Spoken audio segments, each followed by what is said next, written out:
छोटा चमचा है, एक देना। हाँ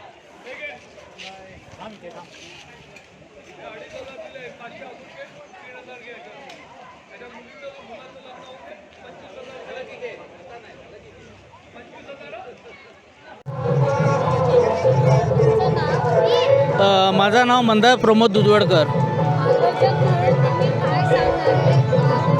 नाही, आयोजक म्हणून कसं होळीच्या निमित्ताने हा वेगळा स्टॉल मी अरेंजमेंट केला आहे। आपल्या कोकणातले जे लोक आहेत त्यांचा इथे चांगलं प्रदर्शन भरलं जाईल आणि आपल्या इकडच्या मुंबईतल्या लोकांना कोकणातले काही वस्तू वगैरे खरेदी करायला मिळतात आणि त्यांना पण काहीतरी वेगळ्या पद्धतीची होळी बघायला मिळेल म्हणून मी हा प्रोग्राम ठेवला आहे। म्हणजे अशा होळी कोणाला माहीत नाही आहे की अशा पद्धतीची होळी असते वगैरे, आणि कोकणातले आयटम पण इथे त्यांचे सेल होऊन जातील आणि आपल्या घरातल्या लोकांना म्हणजे एक मार्गदर्शन मिळतो। आपले कोकणातले लोक काय काय बनवतात वगैरे काही त्या गोष्टींनी हे माझं चाललेलं आहे। मग त्यांचं कसं बाहेरच्या लोकांना कळतं ना बाबा काय आंबा पोळी मिळत नाही वस्तू वगैरे, आणि त्यांना एक प्रकारे मदत म्हणून माझा हा जरा एक हे चालला प्रयत्न चालला आहे वगैरे असं। मॅडम तुमचं नाव, ह्या एरियाचं नाव, किती वर्षापासून साजरा करतो? आमच्या एरियाचं नाव चिरा बाजार, मरीन लाईन्स। चिरा बाजारची ही ताडवाडी आहे आणि ही ताडवाडीची होळी आहे आमची। 118 वर्ष झाली आमच्या होळीला। आज आम्ही 118 वर्षापासून ही होळी अशाच पद्धतीने साजरी करतो। फक्त याच्यात थोडासा बदल होता तो म्हणजे की आम्ही साड्या होत्या, आम्हाला भरपूर यायच्या। त्या साड्या अगोदर पूर्ण सगळ्या चढवल्या जायच्या आणि त्या सगळ्या हे व्हायच्या, होळीबरोबर दहन व्हायच्या। मग आम्ही नंतर आता 100वे वर्ष जेव्हा आमच्या आलं होळीचं आणि सगळ्या मुलांनी असं ठरवलं की ह्या साड्या ठेवायच्या आणि गरिबांना दान करायच्या, आणि आम्ही मग त्या मे महिन्यात किंवा अशा रजा पडल्या मुलांना एप्रिल मेमध्ये की त्यावेळेला गल्लीतली मुलं आम्हाला सगळ्या बायकांना मुलांना घेऊन 2 दिवसासाठी पिकनिक करतात आणि तिथे ते आम्ही गरीब लोकांना त्या साड्या वाटप करतो। त्याच्यानंतर आता तुम्ही मला विचारलात तर आमच्याकडे कोंबड्या चढवलं जातं होळीला। हे कोंबडं चढवलं जातं त्याचं पण असं आहे की बहुतेक ठिकाणी असं पसरवलं गेलं आहे की इथे आम्ही कोंबडं जाळतो होळीबरोबर, पण ही चुकीचं समज आहे लोकांचा। आमच्याकडे कोंबडं ठेवलं जातं खाली जेव्हा होळी पेटते तेव्हा, पण ते आम्ही जाळत नाही। ते कोंबडं खाली अग्नी होळीला लागला की आम्ही काढून घेतो, आम्ही ते कधीही जाळत नाही, कारण हा एक समज आहे तो आम्हाला दूर करायचा आहे लोकांचा।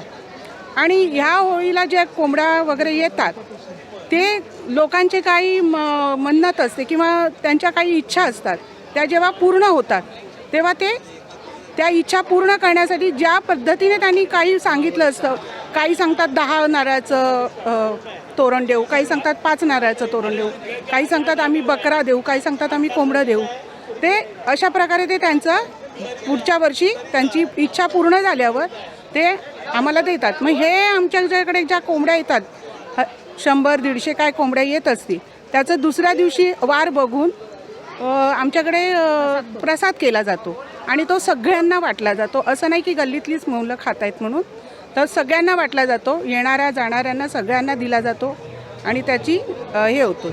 आणि इथे इच्छा पूर्ण होते म्हणून ती आमची नवसाची होळी म्हणून आम्ही तिला मान देतो. आणि आम्ही आज 1:15 रात्री 1:15 आमच्या होळीच्या दहनाचा मुहूर्त आहे. त्यावेळेला आम्ही ती सगळे आमच्या गल्लीतले वृद्ध जे आहेत ते गोल फिरतात, होळीची बोंबाबोंब करतात आणि तिला अग्नी देतात. तुमचं नाव? माझं रागिणी पालांडे.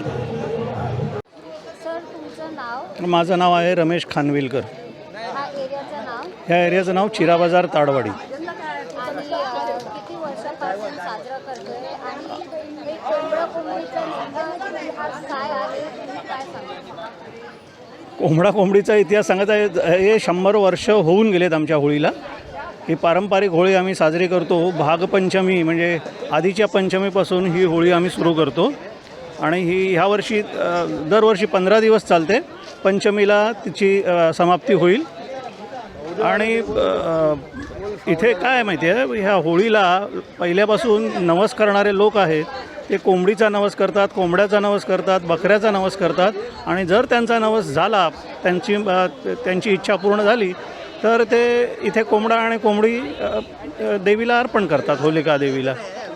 तिचा दुसऱ्या दिवशी जर खाण्याचा दिवस असेल म्हणजे बुधवारी सगळे लोक खातात, तर आता यावेळी सोमवार आला आहे दुसरा दिवस, त्यामुळे उद्या होणार नाही त्याची ही. बुधवारी आम्ही त्याचा सगळ्यांचा हे करणार, प्रसाद करणार आणि तो संपूर्ण वाडीला वाटणार. जे जे खातात, जे समिष आहेत ते समिष ते लोक खातात. ते उद्या येऊन बुधवारी येऊन आम्ही त्याचा प्रसाद सर्वांना वाटू. ह्याच्यात दुसरं काय नाही. इथे काय आम्ही होळी जेव्हा पेटवतो, आमची होळी रात्री 12:40 पेटते. तो आमचा मुहूर्त आहे. दरवर्षी त्याच वेळेला आम्ही तो करतो. आणि काय आम्ही कोंबडी किंवा बकरा त्या होळीत आम्ही भाजत नाही. हे असं बरेच वेळा आमच्याकडे येऊन गेले. म्हणजे इथे जे जैन लोक आहेत त्यांनी बराच आम्हाला त्रास दिला होता की तुम्ही होळीत कोंबड्या शिजवता. कोंबडी आम्ही शिजवतो. कोंबडी तर सगळेच खातात, बकरा तर सगळेच खातात.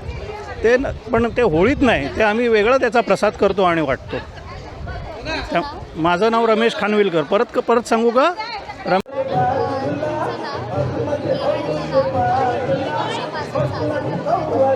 माझं नाव सौ नेहा मयूर पिंगळे. ही होळी मला वाटतं 118 वर्षापासून ही आमच्या वाडीत साजरी केली जाते. आणि या होळीचं असं महत्त्व आहे पूर्वापार, म्हणजे आता माझ्या जन्मापासून मी ऐकते की ही होळी नवसाला पावणारी होळी म्हणून प्रसिद्ध आहे. पूर्ण एरियामध्ये लांबून लांबून लोक येतात. नवस पूर्ण झाले की कोंबड्या, साडी जसं इच्छेप्रमाणे देतात. पण आता नवीन पिढीनुसार आमच्यासाठी असं या होळीचं महत्त्व आहे की सगळ्या माहेरवाशिणी या होळीच्या निमित्ताने पुन्हा येतात, पुन्हा एकोप्याने भेटतात, सगळे मिळून सण साजरा करतात. आणि भेटण्याची एक संधी, आनंद वाटण्याची एक संधी मिळते. आणि स्त्रियांसाठी तर हा खूपच वेगळा सण असतो आमच्यासाठी की सगळ्या जुन्या मैत्रिणी, जुन्या सगळ्या नातेवाईक आम्हाला भेटतात आणि आम्ही एकत्र मिळून साजरा करतो सण.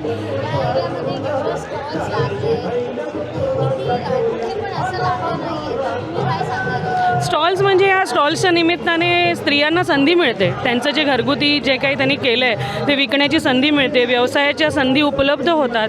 यातून त्यांचा व्यवसाय वाढीस लागू शकतो. स्त्रियांना स्वावलंबी होण्यासाठी हा एक प्लॅटफॉर्म आहे. चांगली गोष्ट आहे उलट हे स्टॉल लागले आहेत ते. माझं नाव नेहा पिंगळे.